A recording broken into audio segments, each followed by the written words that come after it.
Bismillahirrahmanirrahim. Assalamualaikum warahmatullahi wabarakatuh.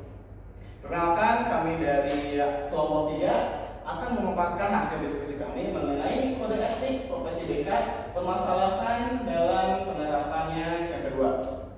Sebelumnya kami berterima kasih dulu kepada yang terhormat Ibu Syarif Fitrah MPD, dan kita langsung saja ke inti materinya.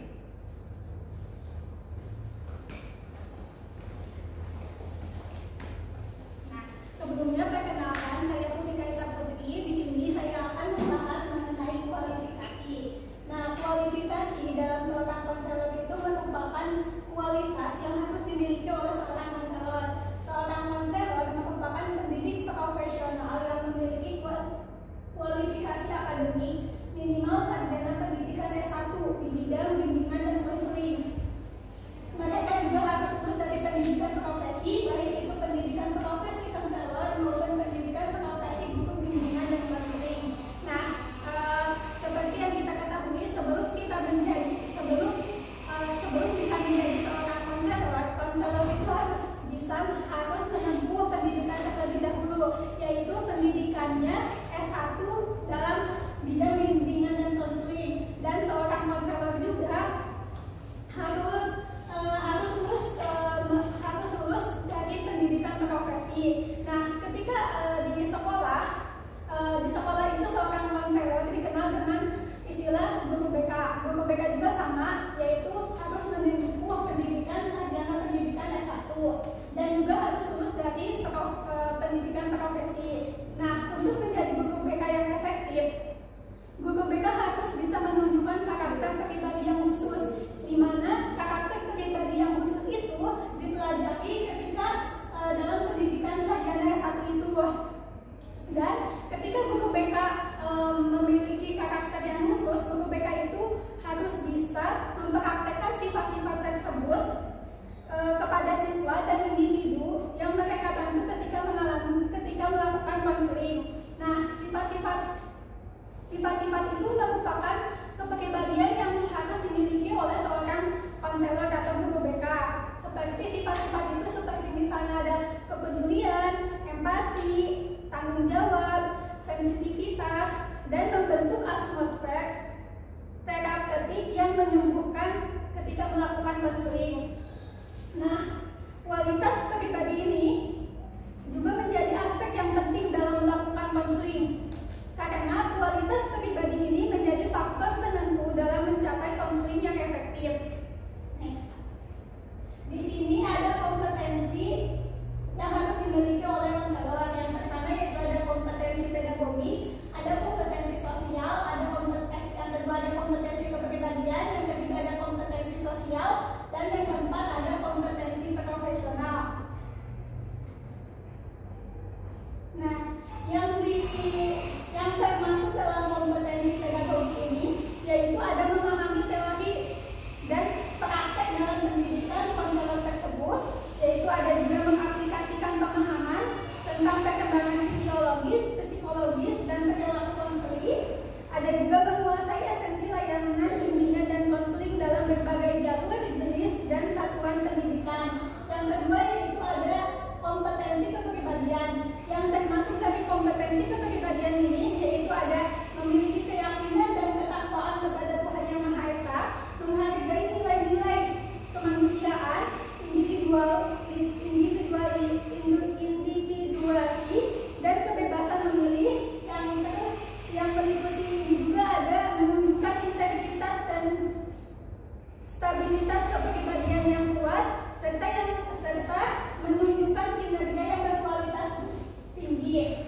Mungkin pemaparan materi yang dapat saya sampaikan cukup sekian. Selanjutnya akan dilanjutkan oleh rekan saya.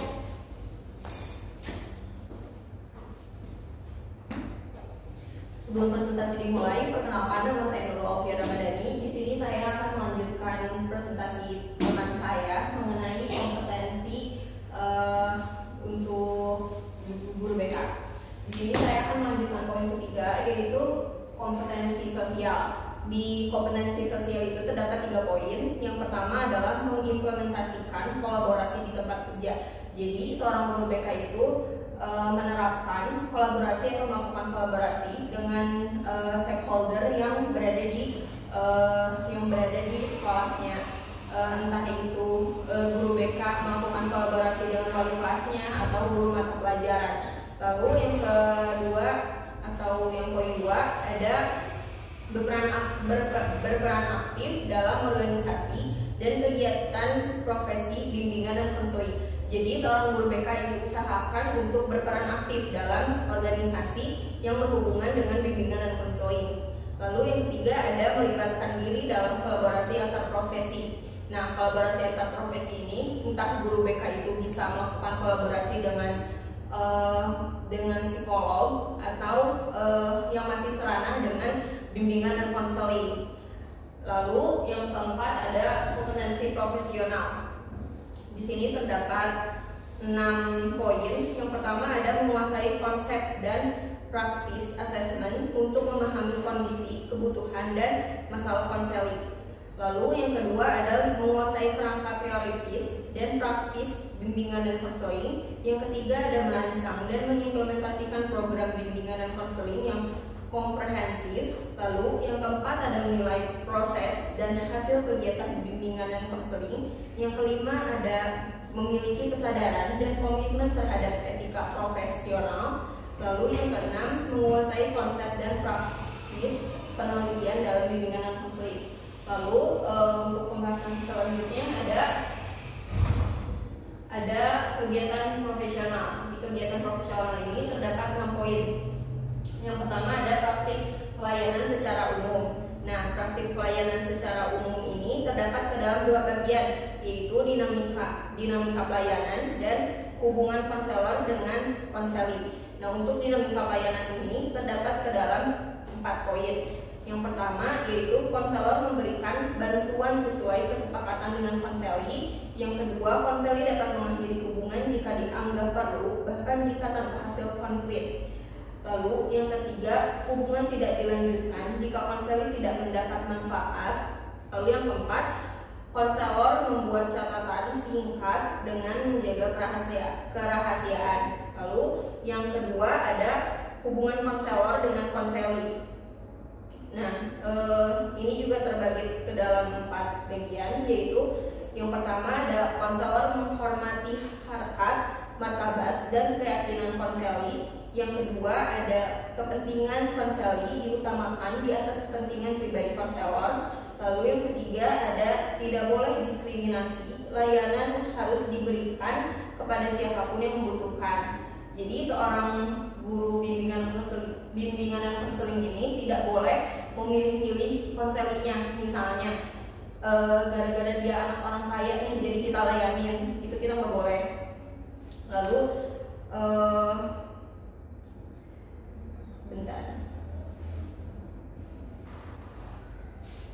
lalu yang keempat ada konselor menjelaskan tujuan konseling dan memperhatikan kondisi konseling. Lalu yang kedua ada praktik pada unit kelembagaan. Di sini ada 3 poin, yaitu konselor memahami dan menerapkan visi, misi, dan nilai-nilai lembaga tempat bekerja. Lalu yang kedua, konselor memberikan layanan sesuai dengan peraturan dan nilai-nilai lembaga. Yang ketiga, layanan diberikan kepada seluruh konseli tanggung jawabnya. Layanan diberikan kepada seluruh konseli tanggung jawabnya, termasuk di luar lembaga jika diminta sukarela. Lalu yang ketiga ada praktik mandiri. Yaitu konselor harus memiliki izin praktik dari organisasi atau organisasi profesi. Jadi jika seorang konselor sudah memiliki lisensi kayak gitu, kita bisa buka praktik mandiri, tapi kita harus mempunyai izin terhadap lembaga yang lebih berhak. Lalu yang kedua ada pelayanan profesional diberikan kepada warga masyarakat dengan mengikuti kode etik. Lalu ada poin keempat, yaitu hubungan sejawat profesional konselor, yaitu saling menghormati dan mendukung antar konselor di unit kelembagaan atau praktik mandiri. Lalu bantuan profesional diberikan jika diperlukan. Lalu yang kelima ada informasi dan riset. Informasi dan riset ini penyimpanan informasi dan penggunaan meliputi informasi konseli bersifat rahasia dan hanya digunakan untuk kepentingan konseli, serta penggunaan informasi untuk riset atau pendidikan memerlukan izin tertulis konseli. Lalu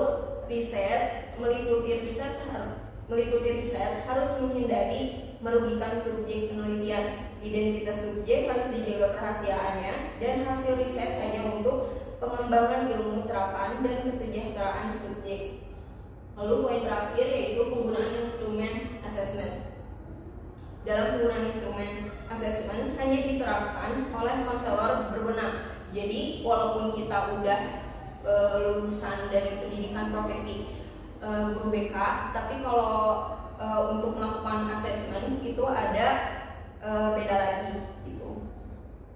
Lalu jadi instrumen asesmen ini dilakukan saat diperlukan untuk data lebih komprehensif. Mungkin jadi nggak semua guru BK bisa melakukan asesmen ini. Dan hasil asesmen disampaikan kepada konseli dan orang tua. Jadi hasil asesmen ini bisa berupa kertas. Jadi hasilnya itu tertulis dan kertas itu bersifat rahasia, disampaikan kepada konseli atau orang tua yang bersangkutan. Lalu yang terakhir, mengikuti pedoman yang berlaku dan diintegrasikan dan hanya diungkapkan jika bermanfaat tanpa merugikan konseli. Itu 6 poin dari kegiatan profesional. Untuk poin selanjutnya akan dijelaskan oleh rekan saya.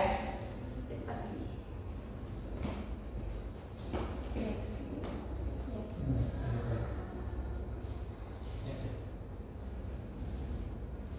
Baik, sebelumnya perkenalkan terlebih dahulu, saya Listriani akan melanjutkan pemaparan materi yang telah disampaikan oleh rekan-rekan saya. Akan tetapi sebelum tadi seperti yang sudah rekan saya jelaskan oleh Kaisa, bahwa mengapa sih dalam suatu profesi khususnya dalam bimbingan dan konseling ada suatu kualifikasi untuk si konselor itu sendiri. Mengapa demikian? Karena ya, seperti yang telah kita ketahui bahwa dalam proses bimbingan dan konseling, konselor itu memiliki peran yang sangat penting serta berfungsi serta bimbingan dan konseling itu sendiri berfungsi sebagai upaya untuk mengembangkan potensi serta kompetensi hidup konseli secara efektif dengan cara memfasilitasi secara runtut, terorganisir dan kolaboratif agar setiap individu mampu mencapai kompetensi perkembangan atau pola perilaku yang telah ditargetkan.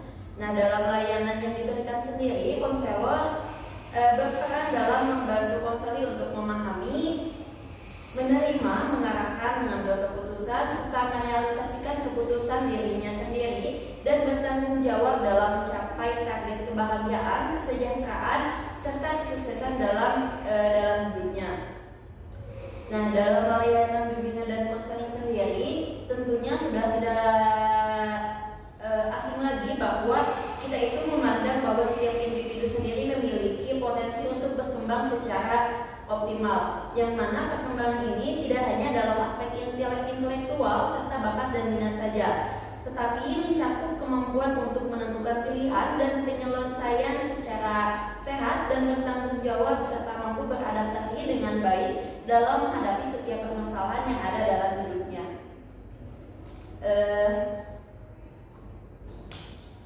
Nah, karena setiap individu ini memiliki kondisi yang berbeda, baik dalam aspek intelektual, bakat, minat, kepribadian, kondisi fisik, latar belakang keluarga, serta pengalaman pendidikan yang diterima, maka hal tersebut telah menunjukkan bahwa dalam layanan bimbingan konseling itu sendiri terdapat variasi kebutuhan dalam setiap konseli untuk mengembangkan secara utuh serta optimal melalui layanan bimbingan dan konseling yang akan diberikan, serta menunjukkan bahwa kompleksnya setiap layanan yang diberikan kepada konseli serta memerlukan adanya kolaborasi yang sinergis antara konselor dengan guru mata pelajaran serta pimpinan sekolah, staf administrasi dan bidang-bidang lainnya.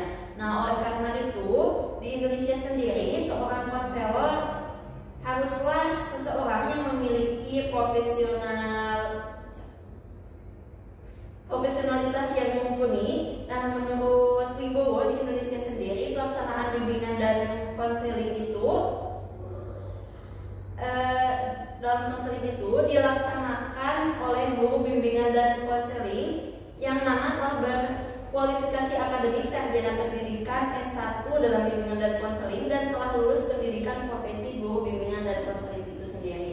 Nah, tidak hanya kualifikasi, konselor sendiri juga haruslah memiliki setiap kompetensi yang mana kompetensi konselor sendiri seperti yang telah dipaparkan oleh rekan saya yang terdiri dari kompetensi pedagogi, kompetensi kepribadian, sosial, serta profesional dan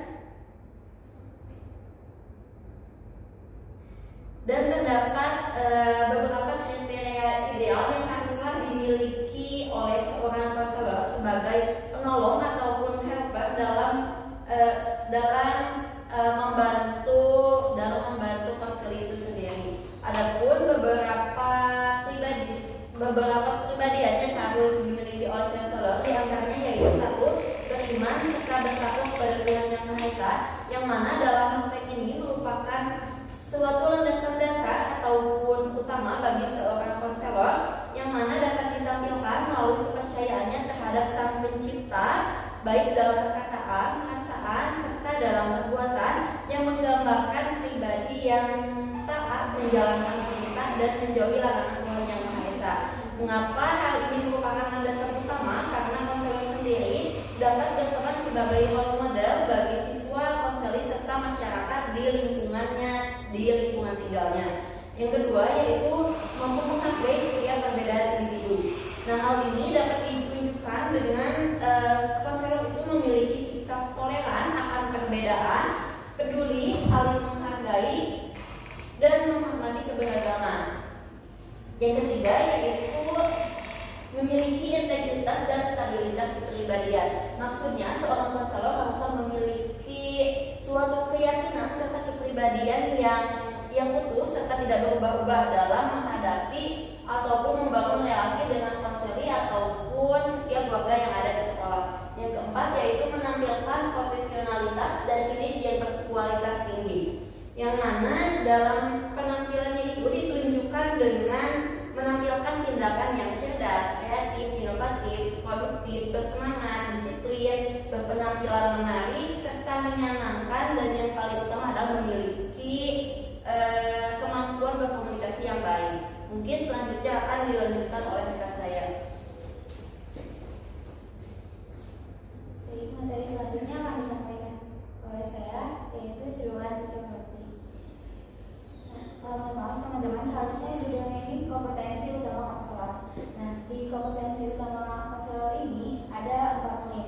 Yang pertama, ada mampu memahami dan menerapkan teori dan praktik bimbingan dan konseling secara komprehensif sehingga dapat mengidentifikasi, memahami, menjelaskan, mengevaluasi, dan menganalisis masalah secara kritis serta merumuskan solusi yang tepat.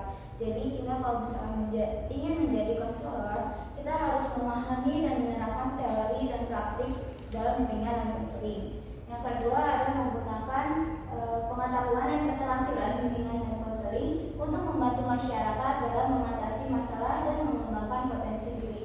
Nah, yang di poin kedua ini, konselor harus menggunakan pengetahuannya dan keterampilannya untuk membantu masyarakat dalam mengatasi masalahnya. Yang ketiga adalah bertindak dan berperilaku sesuai dengan norma dan nilai yang berlaku di masyarakat serta memberikan karya terbaik dalam bidang karir tertentu. Nah, di poin 3 ini konselor harus bertindak dan berperilaku sesuai dengan norma dan perilaku yang ada di masyarakat yang kita akan konselingkan. Yang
waktu, situasi, dan kebutuhan konseli. Yang ketiga ada evaluasi program. Di evaluasi program ini, suatu program layanan yang telah diberikan kepada konseli dilakukan sesuai dengan pencapaian akan target yang telah disepakati bersama. Jadi di evaluasi program ini tuh kita mengevaluasi program yang sudah kita rencanakan sesuai target atau tidak. Yang keempat ada mampu mengaplikasikan, menyiapkan serta membantu alat instrumen atau asesmen yang digunakan seperti angket pribadi siswa, sosiometri, tes bakat, dan lain-lain. Mungkin sekian dari materi yang saya sampaikan. Selanjutnya akan dilanjutkan oleh rekan saya.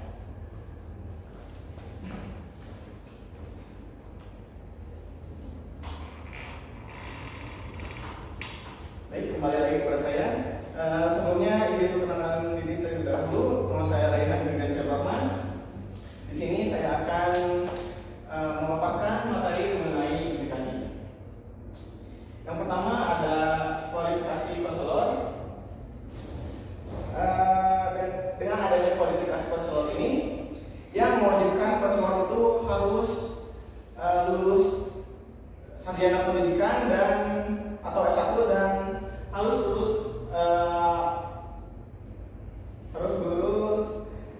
pendidikan profesi yang menjadikan konselor lebih berkualitas dalam mendidik, membimbing serta melakukan praktik konseling yang lebih efektif. Juga konselor juga dapat mengaplikasikan teori-teori yang mendukung berjalannya proses konseling dari hasil pendidikannya dari S1 maupun hasil dari pendidikannya dari pendidikan profesi. Konselor juga akan lebih terlatih dalam menghadapi konflik dengan konseli seperti perbedaan pendapat ataupun konseli yang susah diatur, sehingga tidak akan terjadi kesalahpahaman dan menciptakan hubungan yang harmonis antara konselor dan juga konseli. Konselor juga dapat menyesuaikan pendekatan konseling yang sesuai dengan kebutuhan konseli, menggunakan teknik dan strategi yang sesuai sehingga konseli juga akan merasa lebih nyaman. Yang kedua ada kompetensi konselor. Konselor yang memiliki kompetensi yang baik dapat mempengaruhi kinerja kerja, baik saat berhadapan dengan peserta didik atau konseli maupun dengan rekan kerjanya.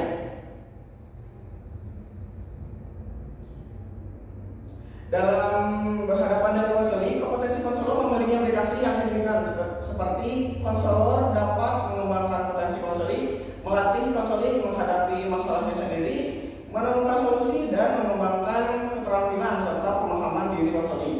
Hasilnya, konseli dapat memahami diri sendiri, meningkatkan kesejahteraan emosional, meningkatkan hubungan interpersonal dan mampu mengelola stres dan juga kecemasan.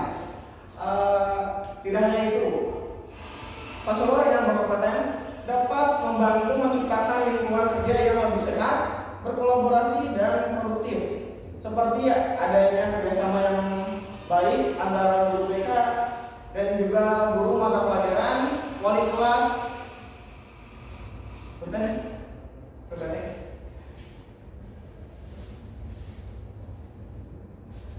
dapat bekerjasama dengan baik dengan guru mata pelajaran, wali kelas, orang tua murid maupun lembaga-lembaga yang ada di sekolah. Lalu yang ketiga ada kegiatan profesional.